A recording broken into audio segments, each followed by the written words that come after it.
Oh, and you were going for that, man. I'm going for all of this. What have been the high points and the low points of your martial arts career? High points and low points. High points of martial arts career. I don't know, I've just opened up a place, so that's pretty high point. Right? Hashtag plug. Hashtag go for it, hammer it. That's harsh, isn't it? Yeah. Resistance BJJ in St Albans. Do you know what? Quite possibly one of the coolest logos ever as well. Got to give logo, got to give it that. It is. Yeah, good friend of mine, Jack Walsh, done that one. It was good. Oh, did he? Yeah, Jack done it. If you like really Star Wars, Star Wars, you're into that. Yeah, it's got a nice little. It's definitely not Star Wars. Nothing to do with Star Wars, but just look. Just the resistance. No, but no. But like the whole thing about his kid not being named after Star Wars. Whatever. But yeah, Resistance BJJ. So that's pretty cool. I mean, I'm excited about that. It's not mine. I mean, I'm doing it with Ed as well. So we're together in this one. So Ed's the next nearest Viking-looking man I know after you. He looks more Viking than me. He's got a big ass beard. And he's got. It's more like Jesus. Though, yeah, he does. He looks Jesus. We did hence Jesus. Yeah, we did fancy dress one year for our Christmas party, and he did Jesus, and he looked like fucking Jesus. He was walking down Finchley High Street in his fucking Jesus, and the people were like, "Oh shit, it's Jesus. Oh shit, it's Jesus." The second coming is happening. Yeah. But he's like what hipsters want to be when they grow up, though, isn't it? Yeah. He's got the big fuck off bit, a plaid shirt on him, and a lumberjack eating guys away. He loves it. So that's. I would say that's a pretty good high point. I mean, I've just started doing the kids classes again, and that's really cool. I really enjoy teaching the kids classes. I had to. A low point would have been actually when I had to get a full-time job and I couldn't train as much as I would have liked. Yeah. So I was only at the academy. I mean, you'd hardly ever see me, right? I was only ever there once. Hardly ever see him. Yeah, once, maybe twice a week or something. Yeah, but that was a couple of years back. Yeah, but you got different priorities. But at that point I did, and now I'm quite happy. Like I'm able to juggle things a little bit better. So and now everything's sort of back up and up. But you know, it is what it is. I mean, I'm happy with the way it is now, so it's all good. No, man, it's all the better. Yeah, Resistance BJJ is the way forward, man. Yeah, it'd be cool. There's the kids thing hasn't even scratched the surface. I said this to Bradley Steamer a few years ago. Like everyone was thinking they're making a ton of money, and I was like, you guys haven't scratched the surface. Get normal people into jiu-jitsu. Get kids into jiu-jitsu. You guys will be driving Bentleys. You got to look at the bigger picture, and you know it's there's a competition.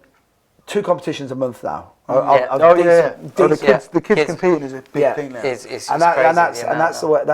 It's good for them. It's good for children. It's bang on. My high points.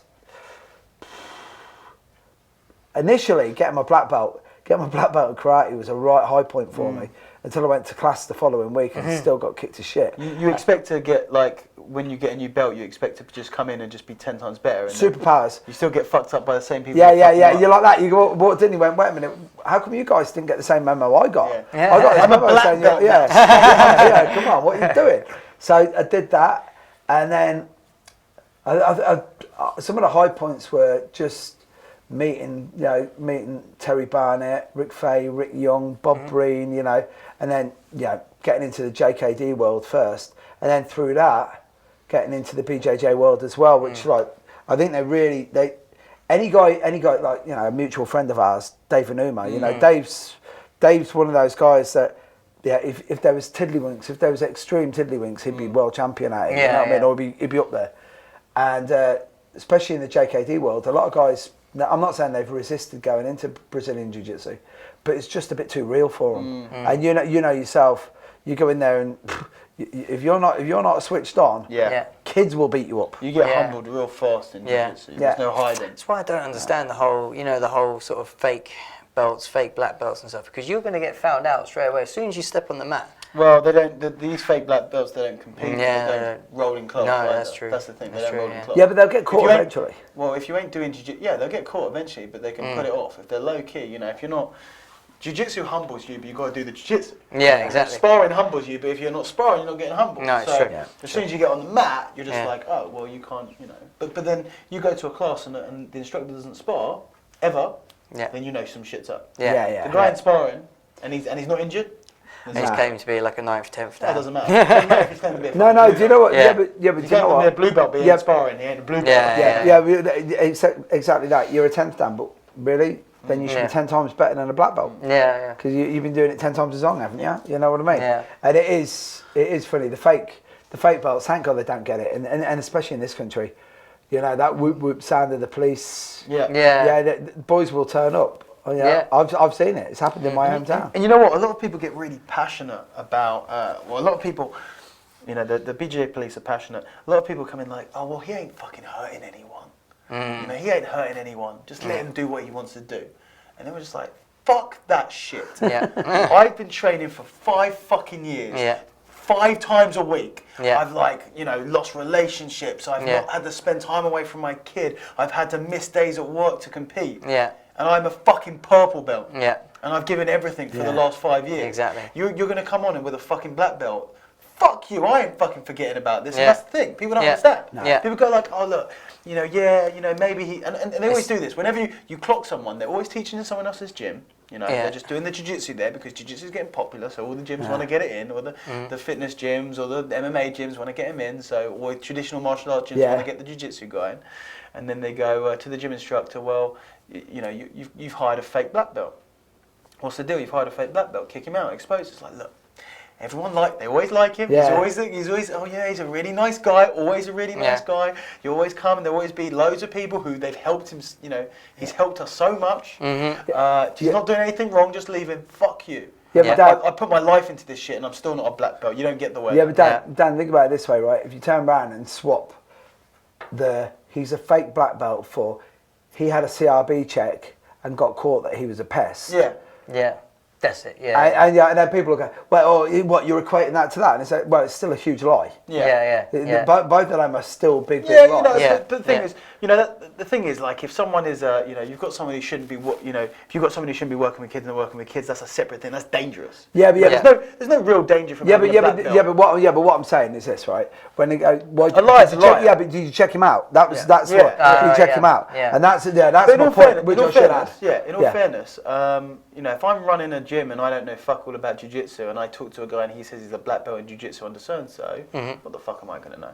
But you're going to go on Google. Yeah, but how much am I going to invest in that? You guys kind of put. If I was running a jiu-jitsu academy and I wanted to get a good Krav Maga instructor in, I'm going to go to a local. I'm going to find someone. He says he does Krav Maga. I go, you know, oh fuck it, I don't know anything about it. Yeah, screw it. You can come and do it. But then if someone comes and goes, this guy's a fake, I'm not going to go, well, he's a nice guy and he's really helping people out. You know what? He says he's an instructor. Maybe he's not. Who cares? No, fuck you. But then what happens then is you get 4 or 5 of the BJJ Police rock up. Exactly. And then everybody I'm not and all these white belts are I'm not on crushed. team. Oh look. I'm not on team fake black belt. No. I'm not on team fake black belt. I've one of the last ones that we had, you know, I'm not going to mention any names, it's all kind of done now, but one of the last big ones that we had, you know, exactly the same scenario, I was there messaging all of these students. Going, look, you know, because a lot of people were getting very aggressive with it. And when people get aggressive, like, fuck you, I ain't talking to you, you're going to be a dickhead, no, fuck off. So I was like, look, I want to sort this out. You're telling me that your instructor's legit, then let's try and work out how it's legit. Because if it comes from me, I can go back and I can tell him, look, even if the guy isn't going to tell, he doesn't want to say who it is. If he tells me who it is, and I can vouch for him, then I can settle everything. And I was messaging these guys, and these guys are going, look, I promise you he's legit. You know, the instructors, and I was having a civil conversation with them, and then later on they're going, oh, you know what, like, I'm not sure. You know, now I'm trying to get to the bottom of this. It's seeming a little bit fishy. Yeah, but it's not. This is the one, right? It's not like you're not asking for like some chemical equation or anything. You're just saying, look, who did you get graded by? Yeah. And where's the picture? Yeah, and that's it. Because there's always a fucking picture. Always. Yeah. And then what we'll do is, once we know him, we know everything else. If you go to someone and you go, who did you get graded by? There are 2 reactions. 1, I got graded by blah, blah, blah.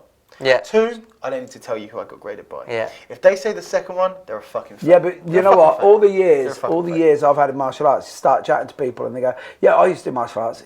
Oh, really? What grade are you? Black belt. Who'd you get your black belt off? I can't remember the guy. And I went, So you spent 4 years of your life, at least 2 times a week, getting punched in the head by someone you didn't even fucking know his name. Bullshit. Come on, please. Yeah. Bullshit. Get out of here. What are we looking? Have we done all the highs and lows? Yeah, it's your high and low. Oh, okay. Oh, Jesus, sorry. We got off topic there. Yeah. My high, I consider myself, I'm an instructor, and that's a big part of who I am, in jiu-jitsu, I think. But I still consider myself a competitor first and foremost. That's what I like doing, and that's why I do it still. When you compete and you have the highs and you have the lows, and they're pretty dramatic between the two. My highs would be. Polaris was awesome. Yeah. Just awesome. because the fucking atmosphere was just incredible. Yeah.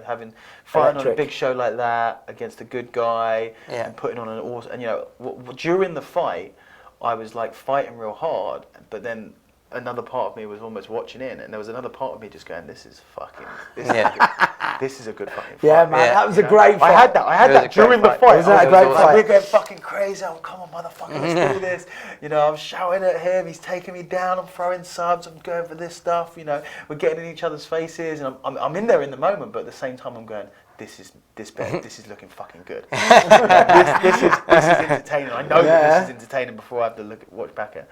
And then I finished that, and the crowd were going crazy, and that was awesome. But I tell you what, my favorite ever victory, probably the highest point. And you know what? I think it might be short of winning ADCC or something like that. It's very possible that this could be the highest point that I ever have, because it was the first high point I had.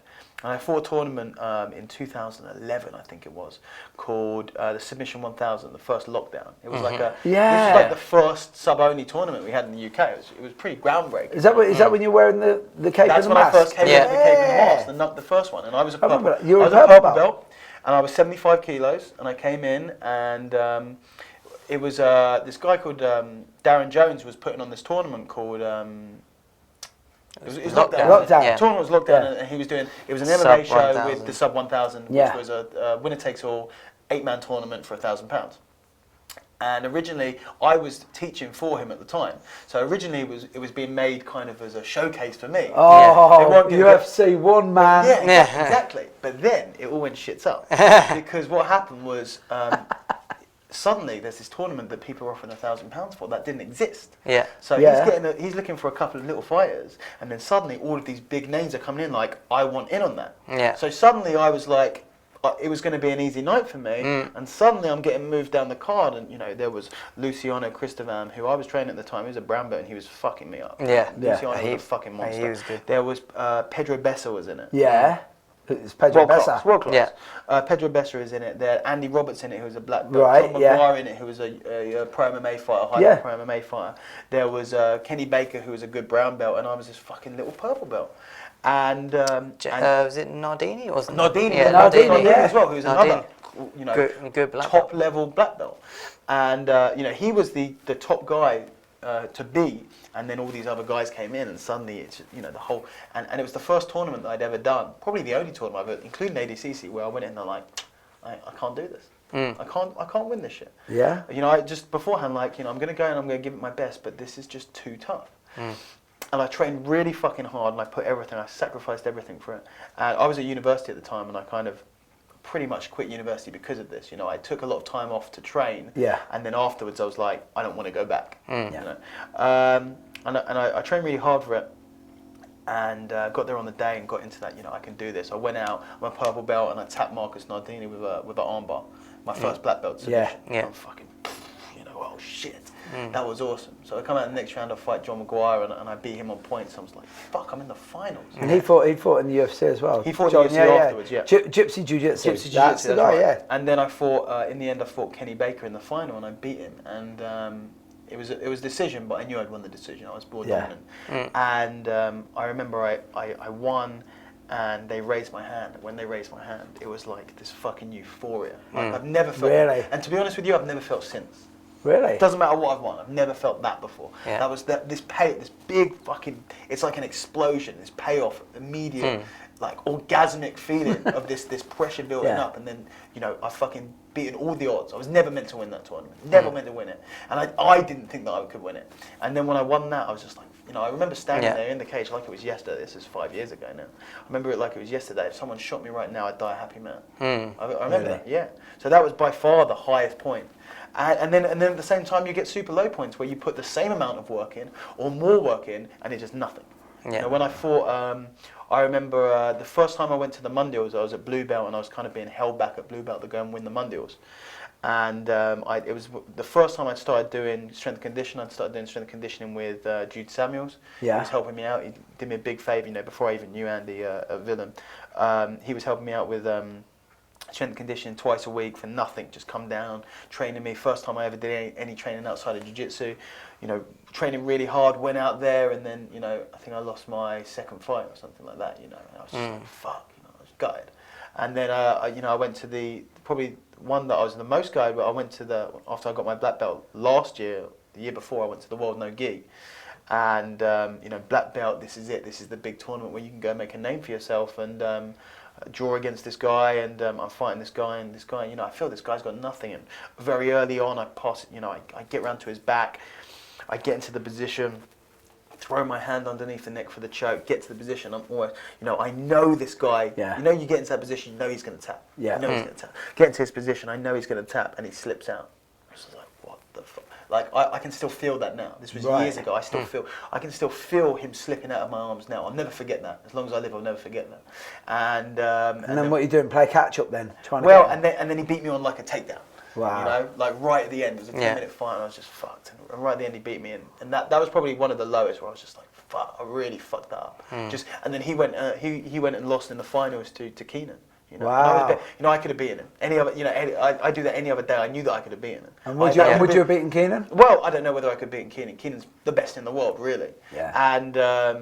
But I could have. I would have made the podium for the Worlds. Yeah. You know, for sure. If that, you know, whatever the tiny fraction of something that went wrong that I didn't finish that choke or didn't get even if I got my foot in for the hook instead of attacking the neck. Yeah.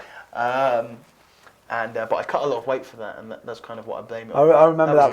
I remember that first lockdown, and then started hitting all the magazines, and then it was all over the internet. And that was my coming out part. Yeah, it was. Because I'd heard of you, and then everyone was like, "Boom, Dan Strauss," and I was like, "Fucking hell, man, this kid's for real." Yeah, that was by far the best.